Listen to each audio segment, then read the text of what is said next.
ball swinging in, and it's a fair ball, and Wayzata wins it. Champlin Park back to state for the third straight year.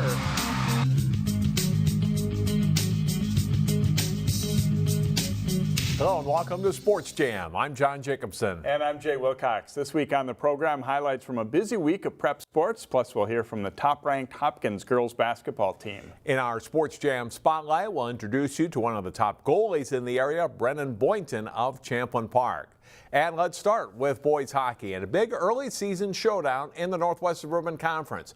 Maple Grove is ranked 6th in Class 2A. The Crimson met one of the conference's traditional hockey powers, Blaine, on the Bengals' home ice. Blaine gets the scoring starter in the first shift of the game. Cole Hansen converts on Bryce Brodzinski's pass to score 30 seconds in. Maple Grove's Brandon Reller wins the faceoff back to Cal Thomas. He shoots and scores through traffic, tying the game midway through the first period. The Crimson get one more before the end of the period. It's a 2-on-1 break. Tyler Kostelecki to Sam Jacobs for the goal. And it's 2-1 Maple Grove after one period. This game eventually goes to overtime. And early in OT, the Bengals get a 2-on-0 break, but Maple Grove goalie Jack Winicky comes up with two big saves. He finishes the night with 35 saves. Maple Grove wins out on a great individual effort here from Kyle Kukkonen. He scores on the wraparound goal. Maple Grove is still unbeaten on the season. They pick up a big conference win in overtime at Blaine, 3-2. I just think it shows what we got for the rest of the season, that we got a good shot to go a long way and we got the talent to do it, but there's still a lot of work to do. And we'll have more hockey coming up later in the show. In girls basketball, Wayzata is ranked 2nd in Class 4A and hoping to reach the state tournament this season. They faced a Cooper team that is defending state champ in Class 3A, but struggling early this season against a tough schedule. Wayzata on their home court for this one. And they go inside early. Annika Stewart hits the turnaround jumper plus a foul. Her free throw makes it 9-4 Trojans. Mimi Schrader zips the quick inbound pass to Mara Braun for 3 of her 13 off the bench as Wayzata shoots it well early. But Cooper goes on a run. Jayla Relaford gets a ball screen and pops a 3 as the Hawks briefly take the lead 13-12. Wayzata does a nice job closing down Cooper's driving lanes. The pass is deflected and post player Callie Tyson shows her ability to handle the ball on the break. She finishes with 17.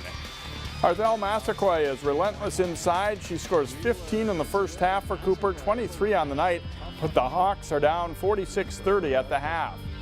Second half, Wayzata keeps scoring. Schrader to Jasmine Smiley for one of her 3 threes on the night. Jenna Johnson posts up and shows nice footwork to score 2 of her 16 points as Wayzata rolls to an 88-59 win. Their unselfish play really showed. We talked about a little bit, but obviously we're unselfish by nature, so we do a really good job of just pushing it in and out and moving the ball, and it comes natural. Well, for a small school, Heritage Christian Academy has produced some good athletes and teams over the past several years. Such is the case again this winter in girls basketball, where the Eagles are ranked 3rd in the state in Class A. They played at Providence Academy. Providence plays well early in this one. They swing it to Sydney Stewart for the 3-pointer and a 14-10 lead.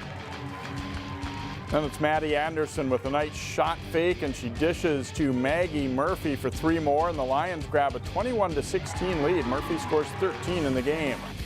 Heritage closes the gap. Their top gun, Taylor Scott, hits the pull-up jumper to beat the halftime buzzer, and that pulls the Eagles within 21-20 at the half. It stays close throughout. Providence goes inside to Stewart, and she flips it up and in with the left hand for a 27-24 lead.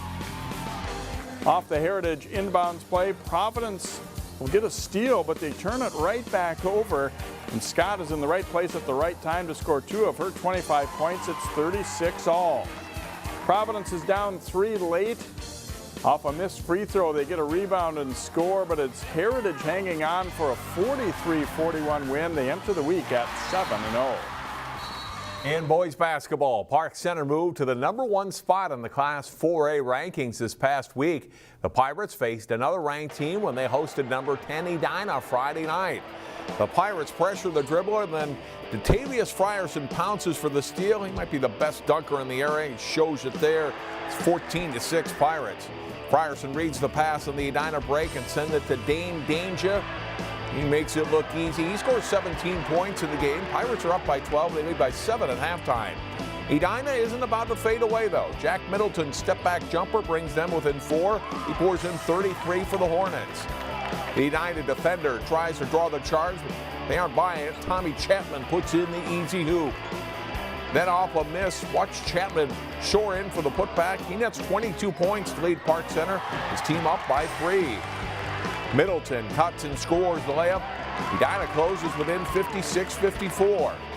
But his miss turns into a quick transition for Park Center, and Frierson throws down another jam. Park Center wins a good battle, 66-61. I thought it was a very hard-fought game. Edina comes in, they're super patient. They know exactly where they're trying to get the ball. Middleton's a very good player. Had a big night against us. He's put a couple big nights together back-to-back. But I'm proud of our guys. Again, we played very smart down the stretch. And we'll have more basketball in our next segment.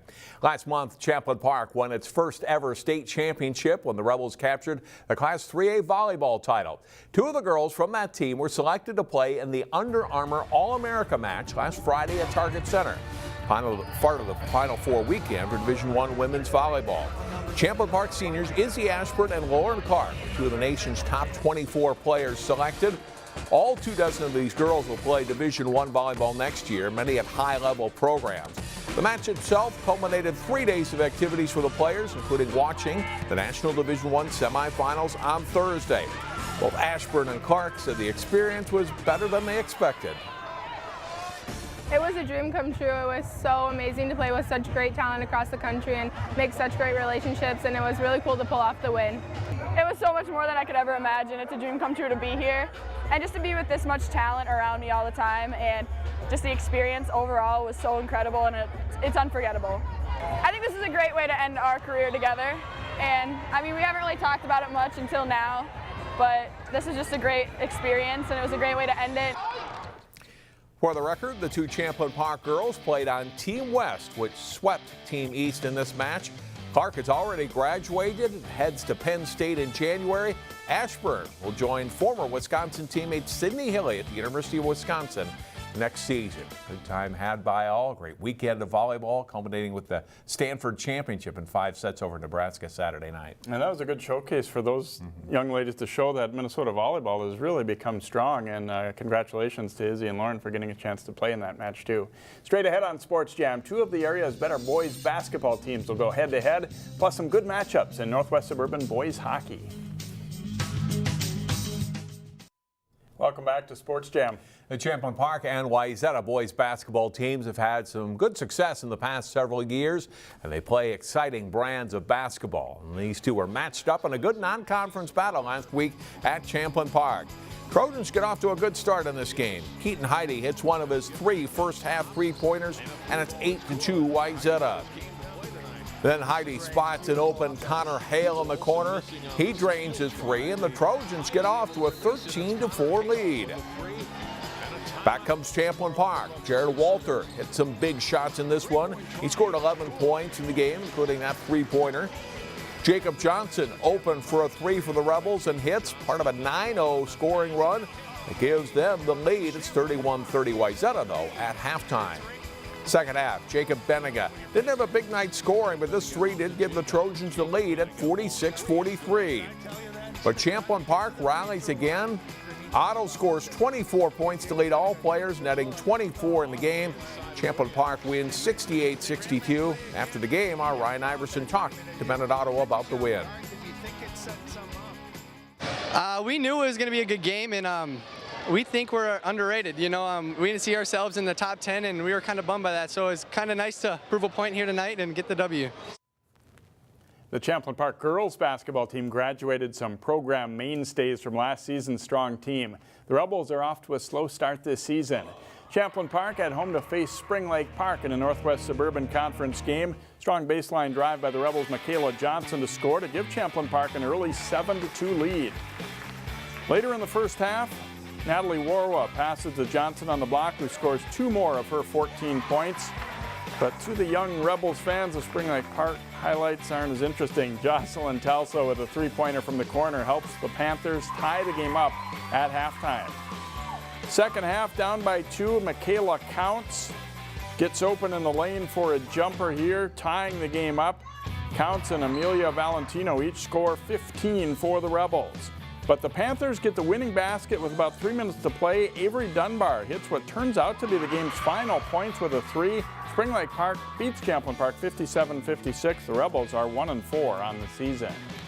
Now back to boys hockey. Champlin Park won the West Division of the Northwest Suburban Conference last season. The Rebels faced off with Osseo last week. A teddy bear toss benefiting local children's hospitals and organizations held between periods.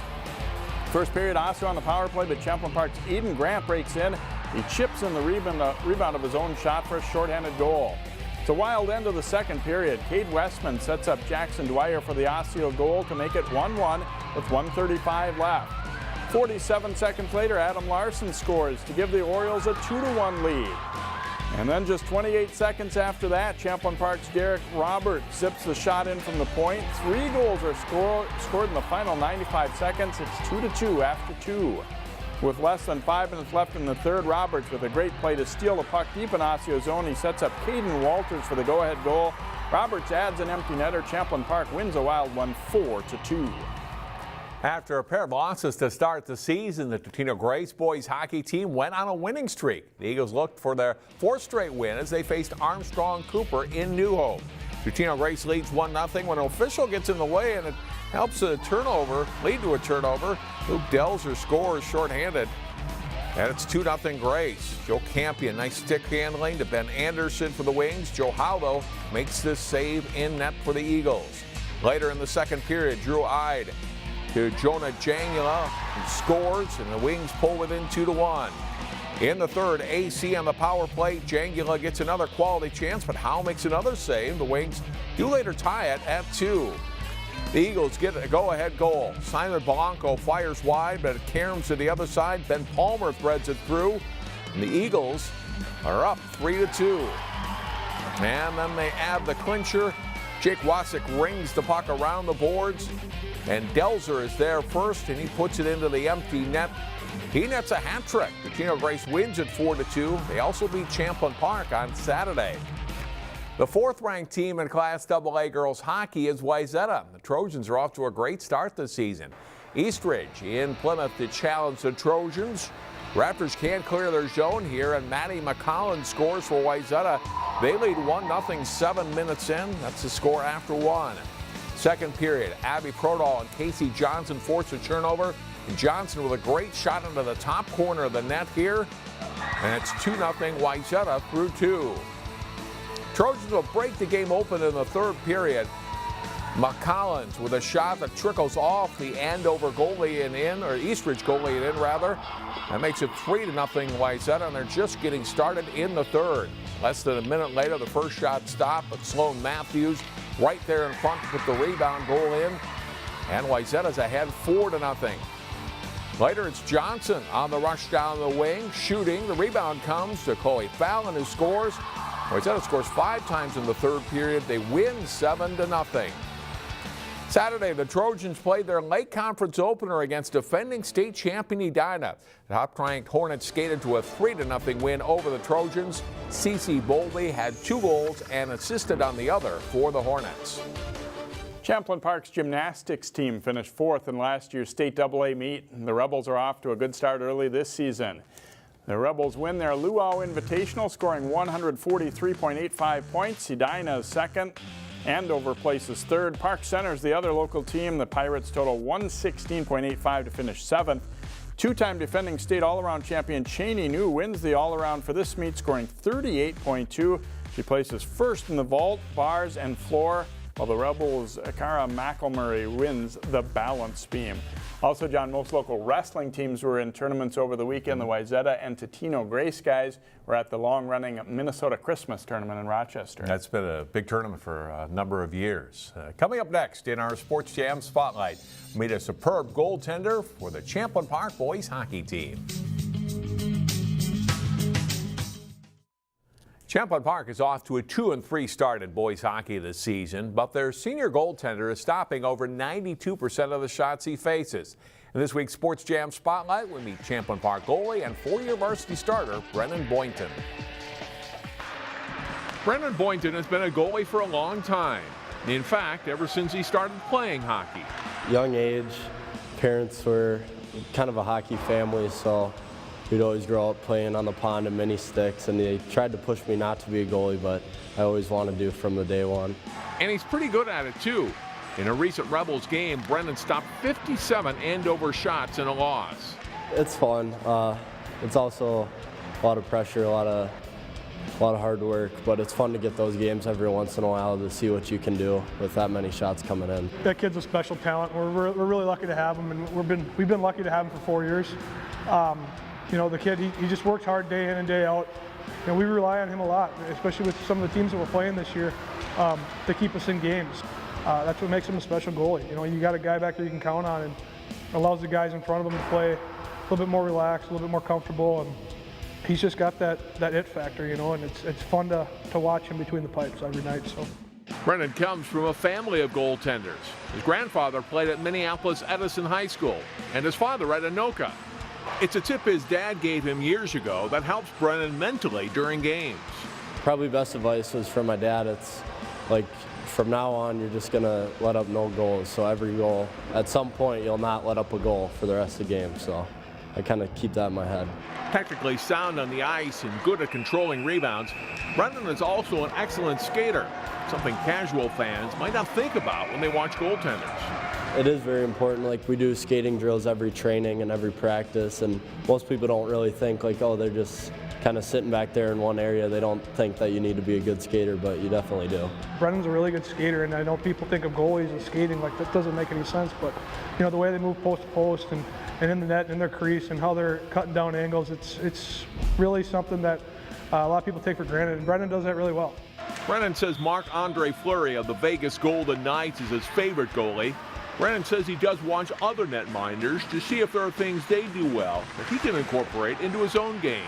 Yeah, absolutely. Like, I'll see them do things and I'll try it out here in practice and just see if it works. If I like it, I'll use it. Otherwise, I just keep watching them. Brennan has plans to continue playing next year.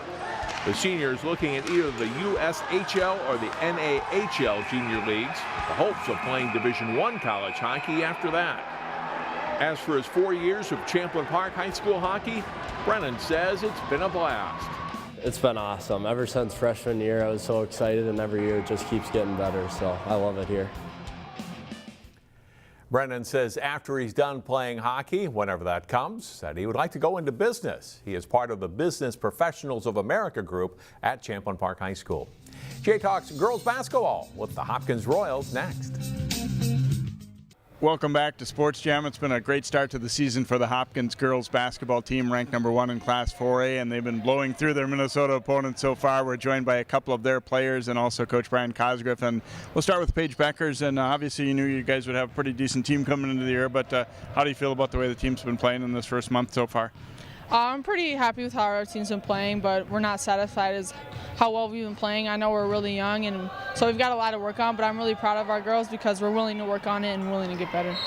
What's been the best part? I mean, what's kind of led to some of these lopsided wins to start the season? Probably our defense. Our defense in the first couple games was really good, and we pressured teams and we turned teams over and we made them play our basketball. But the last couple games we took a couple steps back, so we're looking to get back on track and get through it. You've played some good opponents too, and was the Eastview win special, being that you played them in the state championship? Yeah, we lost them twice last year, and one being the most important game, the state championship game. So that game meant a lot to us, and we wanted to get the win back. Thanks so much for joining us, Paige. Good luck the rest of the way here. Thank you. And Jaide Pressley, you know, how are you feeling about the way this team is coming together? I mean, I don't think it's a secret that you knew you'd have a good team, but how do you like it so far? I really love our team. We play together really well, and we communicate well, and we're very coachable with our coach. Obviously, you've got some teams that'll be coming in trying to knock you off, and that's typical for Hopkins girls basketball. But do you like that challenge, knowing that every team is thinking this would make our season if they beat you? Yes, because it's competition every time we step on the floor. You guys have some good challenges, we said, early in the season, and then after the holidays gets into the heart of the Lake Conference schedule. Are those some of the games you really enjoy? The teams that you're playing twice each year, home and away, the Wayzatas, Edinas, teams like that? Yes, they're very competitive games, and every time we step between those lines, we go after them. All right, Jaide, thanks for joining us, and have fun the rest of the season. Thank you. And Coach Cosgriff, your team's come out of the gate really strong, obviously. How do you like what you've seen so far? They're playing hard, and they're very coachable, like Jaide and Paige both said, but we still have a lot of room for improvement, and it's not about now, it's about March. I wanted to ask you that. Is this? Do you believe in the theory of peaking too early, and is that a concern at all? Oh, it's a real concern. You don't want to be doing that. So we feel like we've got a ton to work on, and we got to prepare, and hopefully, we'll be around in March. It's kind of a blessing and a curse that you got the Lake Conference is so small, where you've got a lot of non-conference games to schedule. But do you like the kind of the different variety of opponents you've been able to put on the schedule to test these girls too? I do like that somewhat. I don't like having to get 18 non-conference games and travel to Sioux Falls in order to get games. I would like it if we had a little bit bigger conference, but it is what it is, and it's been like that for a long time. So, we just got to make the most of it. In this coming week, you've got Cooper on the schedule here, and then a team that will be joining the Lake Conference eventually, St. Michael Albertville. How might those games test your team? Well, they're very good teams, both of them. I mean, Cooper's a defending 3A champ, and St. Michael is always tough every year, and Coach Hamry does a great job. So we're going to have our work cut out for us, and hopefully, we will do the best we can and we come out on top. But if we don't, that's all right. We got a lot of room for improvement then. Guys, thanks so much for joining us, and best of luck the rest of the season. It's been fun watching the Royals so far here. Thank you very much. Appreciate it, Jay. All right, Brian Cosgriff, the head coach of the Hopkins girls basketball team. Again, they've got home games coming up this week against Cooper and St. Michael Albertville, and you'll be able to see them against STMA live Friday night here on CCX. We'll be right back to wrap up Sports Jam, but first it's a look at our plays of the week.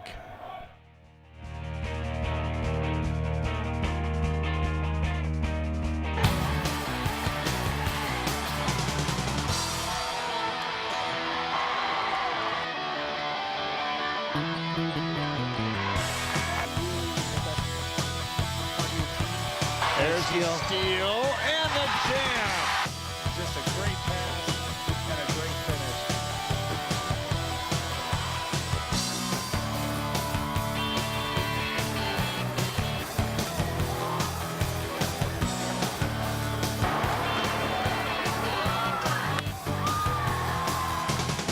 Not able to get it past the talented freshman.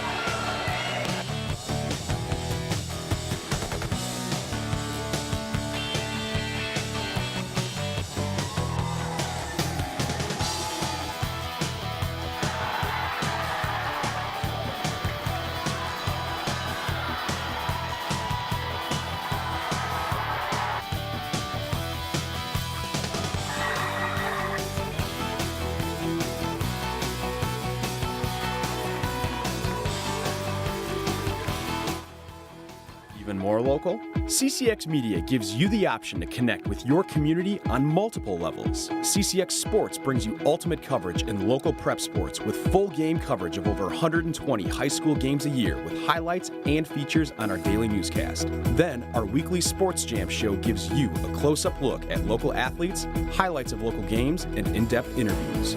Our content can be watched at home or on the go. Visit ccxmedia.org. Our game of the week is a rematch of last season's Section 5 4A boys basketball final as Osseo takes on Park Center. The Orioles visit the Pirates at 7 o'clock Thursday night. See it live on CCX1 and online at ccxmedia.org, or catch the replays that night at 10 o'clock or Saturday at 1 and 10 p.m.